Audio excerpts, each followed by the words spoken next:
Bokaro steel plant का इतिहास। एक सपना जो इस्पात बन गया। बोकारो स्टील प्लांट भारत के सबसे प्रमुख और विशाल स्टील संयंत्रों में से एक है। ये झारखंड राज्य के बोकारो जिले में स्थित है और इसका संचालन steel authority of India limited द्वारा किया जाता है। इस संयंत्र का निर्माण भारत को आत्मनिर्भर बनाने के उद्देश्य से किया गया था और आज ये भारत के औद्योगिक इतिहास की रीढ़ की हड्डी माना जाता है।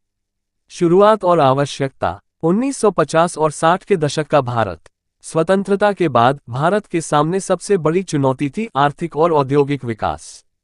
जवाहरलाल नेहरू की सोच थी कि देश को आत्मनिर्भर बनाने के लिए मॉडर्न टेम्पल्स ऑफ इंडिया की जरूरत है, यानी भारी उद्योग। इसी क्रम में भारत सरकार ने कई स्टील प्लांट्स की योजना बनाई। भिलाई, रूरकेला और दुर्गापुर के बाद चौथा सार्वजनिक क्षेत्र का इस्पात संयंत्र बना बोकारो स्टील प्लांट। स्थापना और निर्माण। 1964 आधारशिला।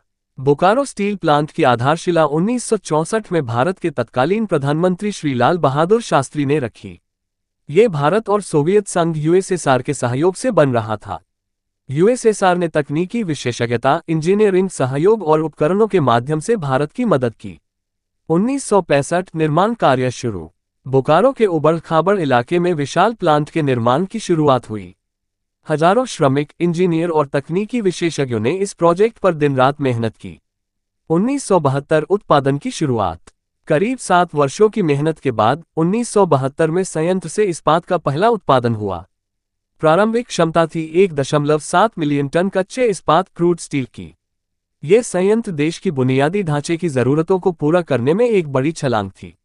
1980 के दशक steel authority of India limited का हिस्सा बनना।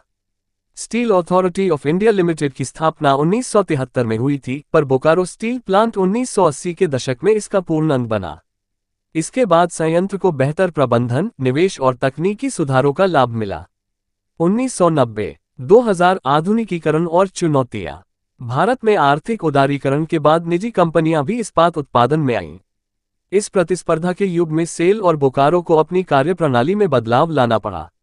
नई मशीनरी, ऑटोमेशन और कंप्यूटर प्रणाली को शामिल किया गया। उत्पादन क्षमता बढ़ाई गई और गुणवत्ता में सुधार हुआ। 2010 के बाद नवाचार और विस्तार। संयंत्र की क्षमता को बढ़ाकर 5.8 मिलियन टन प्रति वर्ष किया गया। इको फ्रेंडली टेक्नोलॉजी और वेस्ट मैनेजमेंट सिस्टम को अपनाया गया। डिजिटल ट्रैकिंग, स्मार्ट मैनेजमेंट और सेफ्टी सिस्टम लगाए गए। बोकारो जनरल अस्पताल, स्कूल, स्टेडियम, पार्क और कम्युनिटी हॉल के जरिए सामाजिक विकास में योगदान दिया गया।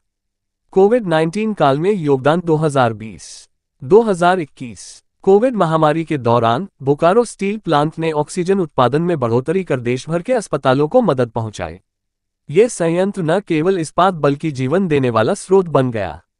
आज का बोकारो स्टील प्लांट 2025 तक भारत के सबसे आधुनिक स्टील प्लांट्स में गिना जाता है। संयंत्र में हजारों कर्मचारी कार्यरत हैं और लाखों लोग अप्रत्यक्ष रूप से इससे जुड़े हैं। बोकारो शहर पूरी तरह से इस संयंत्र पर आधारित है। यह एक इंडस्ट्रियल टाउनशिप का उदाहरण है। संयंत्र अब green steel production, hydrogen based technology और डिजिटल ट्रांसफॉर्मेशन की ओर बढ़ रहा है। निष्कर्ष। बोकारो स्टील प्लांट सिर्फ एक औद्योगिक इकाई नहीं, बल्कि भारत के विकास, आत्मनिर्भरता और तकनीकी प्रगति की जीवंत मिसाल है। यह संयंत्र एक सपना था जो आज लाखों लोगों की रोजी रोटी, शिक्षा, स्वास्थ्य और भविष्य की उम्मीद बन चुका है।